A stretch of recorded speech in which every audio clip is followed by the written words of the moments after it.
Nah, selanjutnya aku akan menjelaskan tentang identifikasi bakteri patogen pada bahan makanan nabati. Di sini bahan makanan nabatinya yaitu sayuran bayam yang diperjualbelikan di sekitar Jalan Nuri di kota Makassar. Sampai saat ini, aspek mutu dan keamanan pangan masih menjadi salah satu masalah utama dalam produksi dan pemasaran sayur. Mutu sayuran yang tidak konsisten dengan tingkat kontaminasi yang cukup tinggi merugikan perdagangan komoditas di pasar regional maupun internasional. Tercatat kasus penolakan produk pangan dari Indonesia mencapai 80% karena kotor atau tidak higienis, yang menunjukkan bahwa penanganan keamanan pangan di Indonesia belum optimal. Minimnya penerapan teknologi produksi dan penanganan pasca panen sayuran dengan tingkat kontaminasi yang tinggi mengakibatkan mutu yang tidak konsisten. Jenis kontaminasi yang menjadi perhatian utama saat ini adalah mikroba, logam berat, dan residu pestisida. Beberapa dari jurnal yang aku baca, beberapa penelitian menunjukkan bahwa kontaminasi mikroba pada buah dan sayuran masih di atas ketentuan yang dipersyaratkan, yaitu 10⁻6 sampai 10⁻7 sel per gram. Sampel pada penanganan di tingkat petani dan pasar tradisional. Sedangkan ketentuan yang dipersyaratkan adalah 10⁻3 sel per gram sampel. Namun, menurut hasil penelitian yang paling baru dibahas dalam pertemuan ke-235 American Chemical Society yang dirilis sebulan yang lalu, hanya dengan mencuci saja, meski dengan disinfektan klorin, ternyata belum cukup. Penemuan ini menunjukkan penyakit-penyakit yang utama disebabkan oleh mikroba. Sesungguhnya tak bisa dihilangkan hanya dengan pencucian biasa. Bakteri ini bisa menembus bagian dalam daun, selada, bayam, dan sayuran ataupun buah-buahan lainnya, di mana pembersihan bagian permukaannya saja tidak bisa mengatasi mikroba tersebut.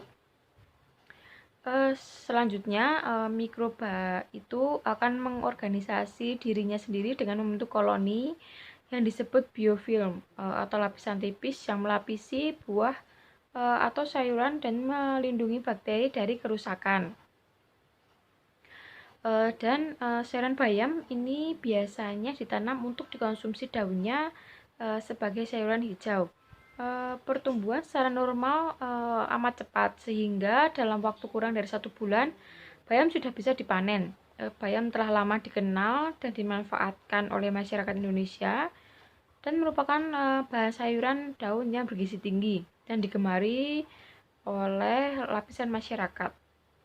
Daun bayam dapat dibuat berbagai sayur mayur, bahkan disajikan sebagai hidangan mewah pun bisa. Bayam pun juga memiliki beberapa manfaat yang sebenarnya baik untuk kesehatan. Di antaranya untuk memperbaiki daya kerja ginjal dan melancarkan pencernaan. Dalam perkembangannya, potensi lahan untuk tanaman sayur di Sulawesi Selatan, khususnya di kota Makassar, untuk bayam sangat tersedia. Seperti kayak lahannya, air, cahaya, dan iklimnya sangat memadai. Seiring dengan terbentuknya provinsi Sulawesi Selatan, maka potensi perekonomian juga berkembang. Hal ini terlihat dari makin banyaknya rumah-rumah makan, sehingga bayam sering menjadikan lalapan atau pencuci mulut. Umumnya, bayam sangat memerlukan air dalam pertumbuhan dan perkembangannya, karena tanaman tidak dapat hidup tanpa air. Untuk itu dibutuhkan perawatan yang baik agar dapat menghasilkan produksi yang baik juga. Nah, pada metode penelitian kali ini, metode yang digunakan yaitu observasi laboratorik yang mendeskripsikan hasil yang diperoleh dari penelitian dengan menguraikan sejelas mungkin. Dalam hal ini berupa identifikasi bakteri pada sayur bayam yang diperjualbelikan di sekitar Jalan Nuri tadi di Kota Makassar. Subjek populasi dalam penelitian ini adalah semua sayur bayam yang dijual oleh pedagang yang ada di sekitar Jalan Nuri, sekitar 8 orang.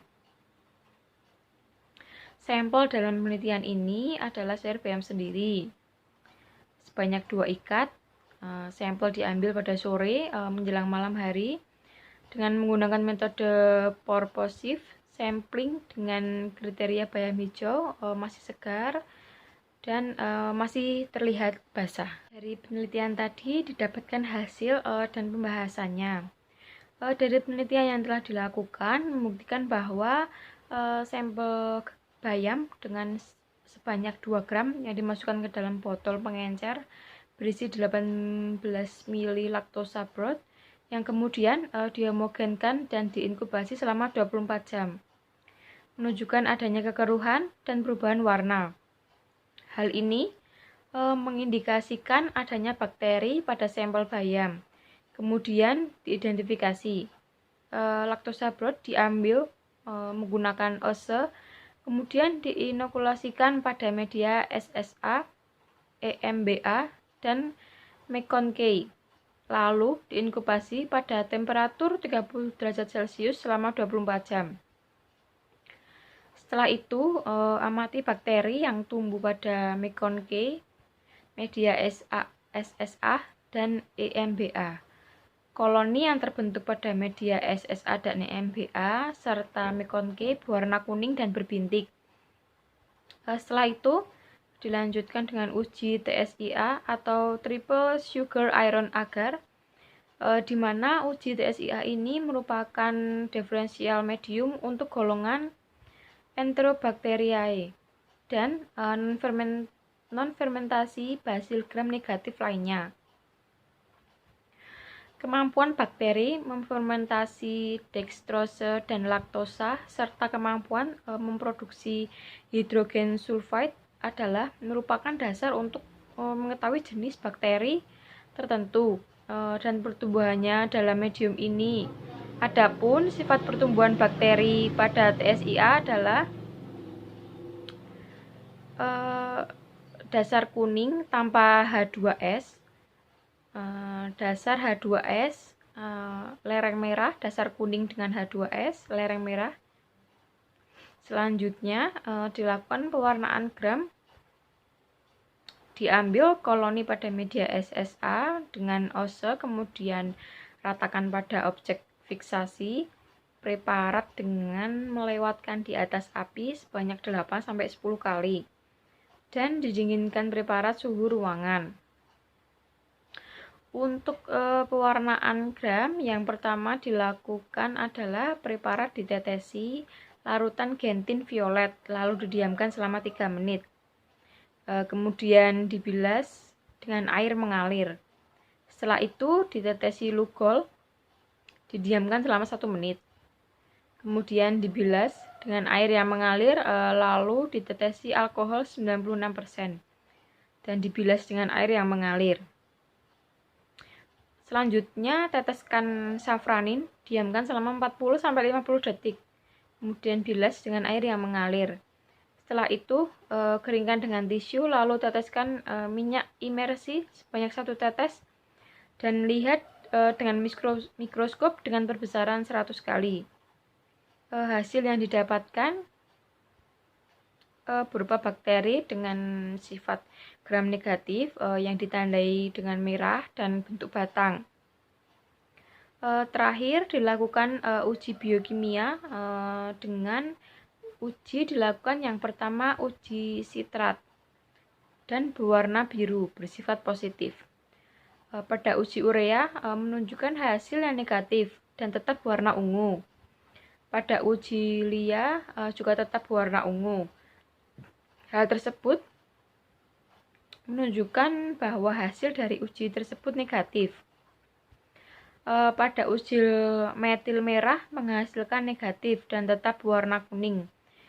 Jika uji tersebut positif, maka akan terjadi perubahan menjadi warna kuning keemasan, menjadi warna kuning muda. Hal ini menandakan bahwa bakteri membentuk asam dan fermentasi metil merah. Komposisi dari metil merah adalah media kaldu yang mengandung pepton, buffer, dan glukosa. Dari kandungan inilah bakteri mengurai metil merah untuk proses metabolismenya.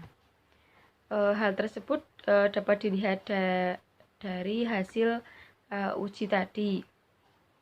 Pada uji Voges-Proskauer hasilnya negatif dan ditunjukkan warnanya tetap kuning. Hal ini dikarenakan bakteri membentuk basa dan fermentasi Voges-Proskauer. Komposisi dari medium Voges-Proskauer sendiri adalah media kaldu yang mengandung pepton, buffer, dan glukosa. Dari kandungan inilah mengapa bakteri tidak mengurai untuk proses metabolismenya. Hal ini dapat dilihat pada uji Voges-Proskauer tadi. Pada uji reduksi nitrat diperoleh hasil yang positif karena terdapat gumpalan warna merah. Uji reduksi nitrat ditandai dengan terbentuknya warna merah tersebut. Dari hasil pembahasan tadi dapat disimpulkan sayuran bayam yang diperjualbelikan di sekitar Jalan Nuri di Kota Makassar tadi terkontaminasi oleh bakteri Enterobacter cloacae dan Citrobacter diversus. Berdasarkan hasil uji identifikasi dengan menggunakan media SSA, EMBA, dan Mekon-K. Pada media SSA, EMBA, dan Mekon-K, dari 2 sampel yang diuji, yaitu bayam dengan kode A dan bayam dengan kode B, ditemukan koloni berbentuk titik merah yang merupakan koloni Enterobacter cloacae dan Citrobacter diversus.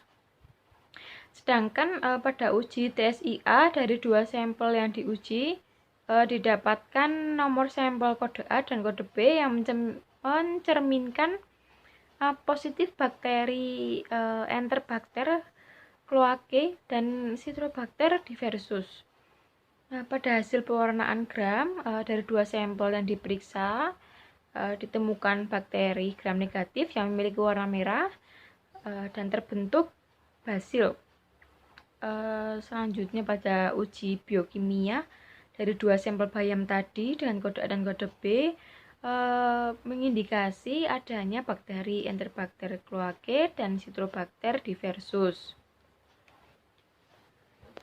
Nah, teman-teman, itu tadi beberapa informasi yang udah aku baca dari jurnal penelitian tentang identifikasi bakteri patogen pada bahan makanan hewani dan nabati.